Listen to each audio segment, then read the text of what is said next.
Para kanino ba ang batas na sinasabi nila? Para kanino ba ang batas na nilikha? Ang batas na ba ay para sa lahat o para lamang sa mga taong maraming pera? Tila ba ang batas natin ay bulag sa mga taong mayroong kapangyarihan? Nagbibingi-bingihan, nagmamaang-maangan ang batas sa tulad niyang makasalanan. Para kanino ba ang batas na sinasabi nila?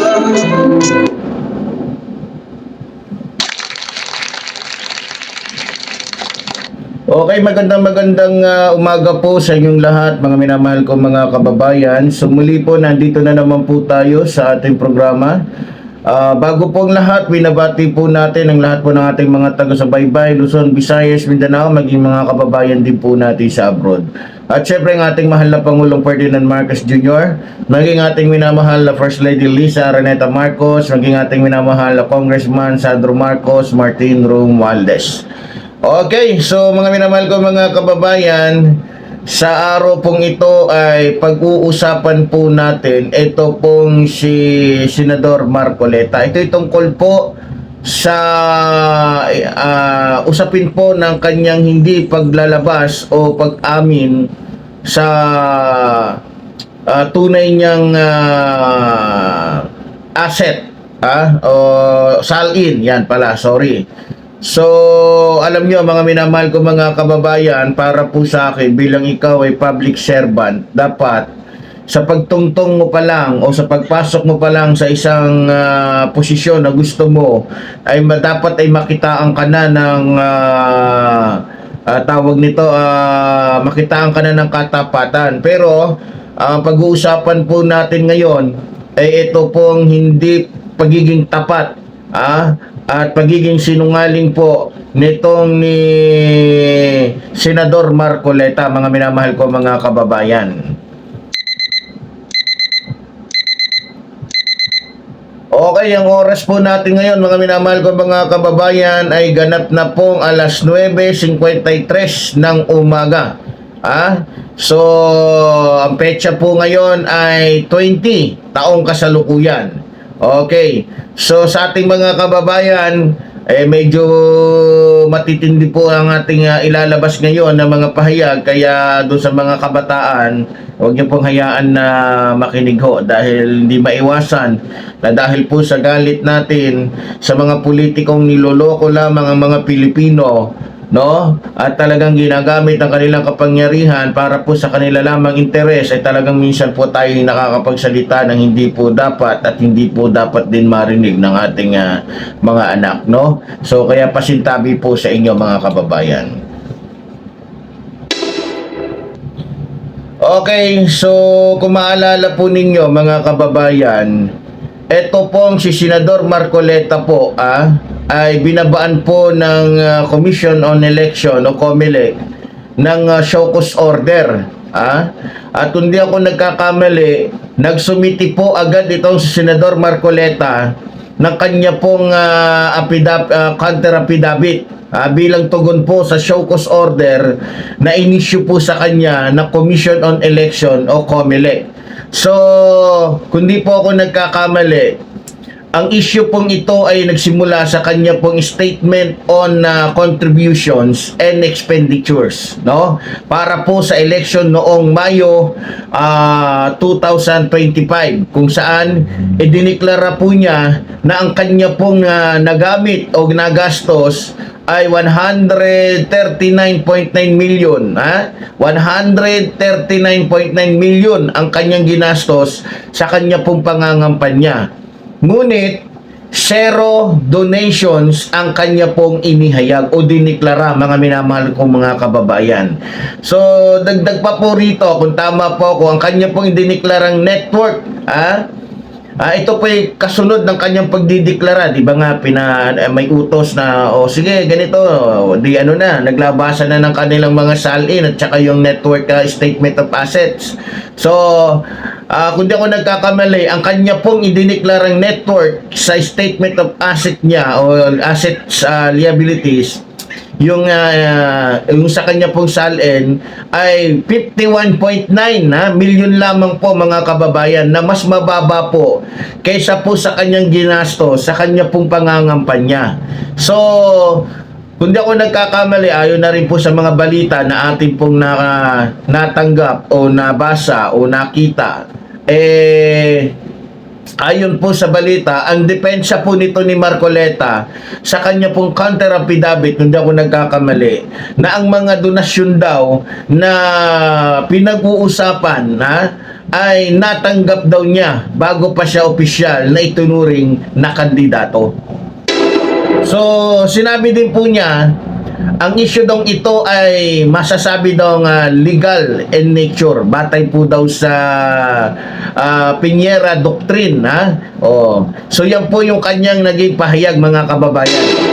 So kung maalala po ninyo, kung pag-uusapan po natin yung discrepancy sa SOSI po at salin po dito po ni Marcoleta, ang laki po ng kanyang ginastos sa kampanya. Kung titignan ninyo, 139.9 million. Kung titignan po ninyo, ay higit pa na mas mataas kaysa po sa kanyang idineklarang network, o yung asset niya, yung salin niya. 51.9 yung kanyang idineklara, kaya naging kaduda-duda sa nakakita na ang pera mo lang 51 tapos ang ginastos mo 139.9. Kaya naglabas talaga yung Commission on Election ng show cause order para po ma-question ito.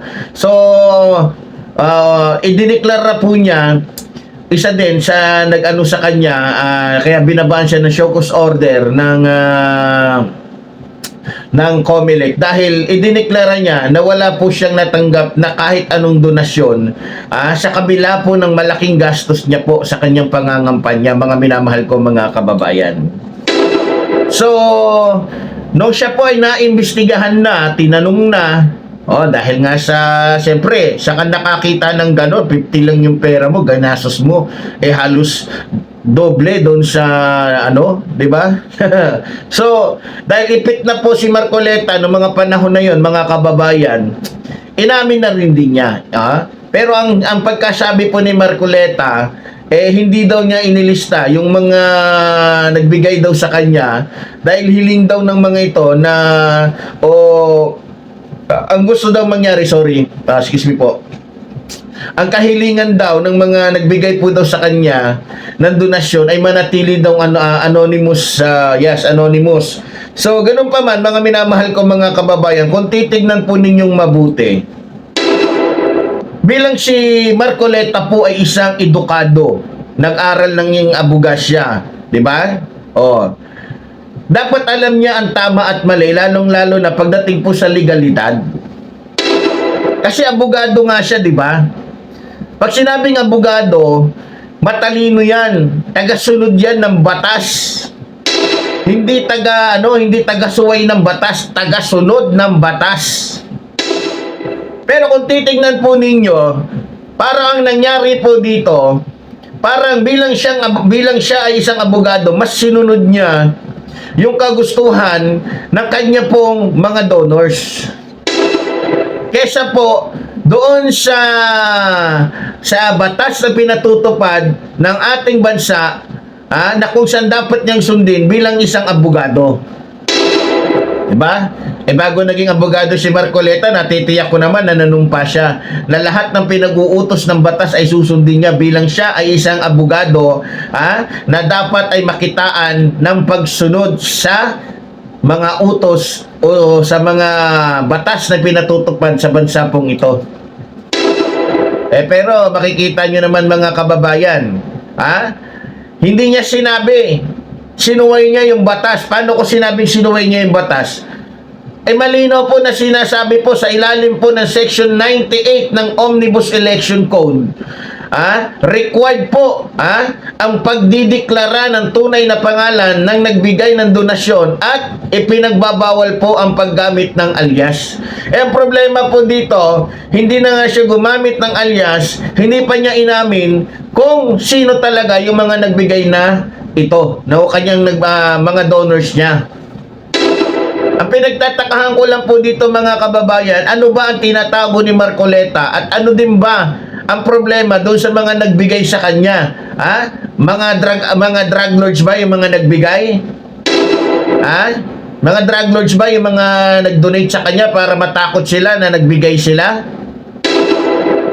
'Di ba? Wala naman sigurong dapat ikatakot Wala naman sigurong dapat itago kung yung perang ibinigay sa kanya ng mga taong yun ay mula sa malinis na paraan. Ang problema niya, baka yung nagbigay sa kanya, involved sa katiwalian. O hindi naman kaya yung mag-asawang diskaya. Sa tingin ninyo, o hindi naman kaya yung mga nagtatagong wanted ng mga mayayaman. Sa tingin ninyo, kaduda-duda yun Di ba? Alam nyo, kung itong si Marcoleta isang matino pong abogado, sa simula't simula pa lang, para po hindi siya masilipan, para po hindi magmukhang katakataka yung kanyang mga ginagawa, dapat alam niya teka, itong gagawin ko, matalino. Kasi, di ba, feeling matalino siya pero makikita yun, lahat ng galawan niya, puro mga katangahan. Diba? Kaya nga may ilang mga personalidad na nagsasabi sa lahat ng mga abogado, ang pinakamababang uring abogado na nakilala nila, eto na pong si Marcoleta. Kitang-kita naman po puro kahambugan lang yung alam nitong ano na to Pero hindi naman siya inaano natin siya, binubuli natin siya, pero ang totoo, sa mga kilos po ni Senador Marcoleta, makikita mo talaga na mas marami yung kayabangan sa katawan niya kesa yung nilalaman ng utak niya. Di ba? May pasensya na kayo. Pero alam nyo, mga kababayan, ito pang mas masaklap dito. Dahil nga sa itong si Marcoleta ay tuso, di ba? Tuso. Alam nyo ba kung ano ang kanyang mga naging depensa? Isa sa kanyang mga naging depensa, para daw siya ay hindi madisqualify bilang isang senador. Ang kanyang depensa, ang kanya daw natanggap daw niya ang mga donasyon bago pa natanggap daw niya yung mga donasyon na yon bago pa man daw siya opisyal na kinilalang kandidato. Tingnan nyo mga minamahal ko mga kababayan, malinaw po na malaking katarantaduhan to. Ang kanyang depensa malinaw. Ay natanggap daw niya ang mga donasyon bago pa siya maging opisyal na kandidato. Ewan ko lang kung ano magiging desisyon dito ni George Garcia. Sana lang pati si George Garcia ay nasa katinuan, mga minamahal ko mga kababayan. Kasi ang pagkakaalam ko, ang COMELEC Political Finance and Affairs Department ng COMELEC ay nakakumpleto na daw ng kanila pong mga investigasyon at nakatakda na pong maglabas ng resolusyon tungkol po sa usaping ito o sa kaso pong ito, mga minamahal ko mga kababayan. So para po sa akin, mahalaga po ang kasong ito dahil nakasalalay po dito nakasalalay po dito ang transparency at integridad po ng proseso ng eleksyon po sa ating bansa. Ngayon, mga minamahal ko mga kababayan, ginamit po niya yung rason na binigay daw yun, ganito. Kahit na binigay yun nung bago ka pa nagdesisyon na tumakbo ng pagkasenador, ang pinag-uutos pa rin ang masusunod. Dapat yun ang masunod dahil kahit yan pa binigay ng mga ganito, etc. Kung ano man taon yan binigay, dapat sundin po ni Marcoleta yung utos po ng ating saligang batas na kapag ikaw ay nabigyan ng mga taong mga personalidad, dapat sabihin mo, di ba? Nakalagay yan sa section 98 ng Omnibus Election Code. 'Di ba? Ewan ko lang kung anong magiging desisyon dito ni George Garcia. Kung titignan po talaga nating mabuti to, lumabag po talaga sa umpisa pa lang, ito pong si Senador Marcoleta. Ipinakita niya na kung paano siya magsinungaling sa taong bayan. Ipinakita na rin niya kung paano niya lokohin ang taong bayan. Diba? Alam niyo yung uri ng ganitong tao, hindi po dapat pagkatiwalaan to, mga minamahal ko mga kababayan. Ito yung uri, tingnan nyo. Example na lang. Paano ko nasabing hindi dapat pagkatiwalaan yung uri ng taong ito, mga minamahal ko mga kababayan? Ano yung pangako niya? Tungkol doon sa kuryente? Kaya nga binansagan siya ngayon na boy 2K, di ba? Hindi ba naman siya, kung tama ba naman ang pag-iisip niya, nangako siya ng isang bagay, hindi naman pala niya kayang tapos ang lakas-lakas nilang silipin, ang lakas-lakas nilang tuksuhin, ang lakas-lakas nilang bulihin si Pangulong Ferdinand Marcos Jr. Di ba? Sana si George Garcia ay nananawagan lang ako sa kanya na sana maging tapat ka. Kitang-kita mo naman na sa umpisa pa lang, alam ng taong bayan, sa simula pa lang, nagsisinungaling na siya. Kaya kung ang isang politiko sa simula pa lang, sinungaling na, maglilingkod yan, puro kasinungalingan lang ang gagawin yan. Walang gagawing tama yan, walang sasabihin na totoo yan. Di ba? Pansin nyo naman, di ba? Kita nyo naman, lahat ng ginagawa niya dyan sa Senado, puro panggugulo lang. Mga sinasabi niya, puro mga walang kwenta, puro mga kasinungalingan. Kaya sa ating mga kababayan, ingat na po tayo sa mga ganitong uri ng mga senador. Pumili tayo ng isang senador na kahit hindi malaki yung mata, importante, malaki yung pag-iisip. Hindi katulad nito, malaki lang ang mata nito, pero ang utak nito, utak ipis. Ganun pa man, mga minamahal ko mga kababayan, maraming salamat po sa inyong patuloy na pagsubaybay at pagsuporta po dito po sa ating programa. Sa mga kababayan po natin, please share at huwag niyo po kalimutan na mag-like at syempre huwag po kayo mag-skip ng ads. Sa ganun, matulungan po ninyo itong ating programa. So muli po, tulad po ng sinasabi ng inyong lingkod, mabuhay po ang ating inambayan, mabuhay po nagmamahal sa ating inambayan. Maraming salamat po.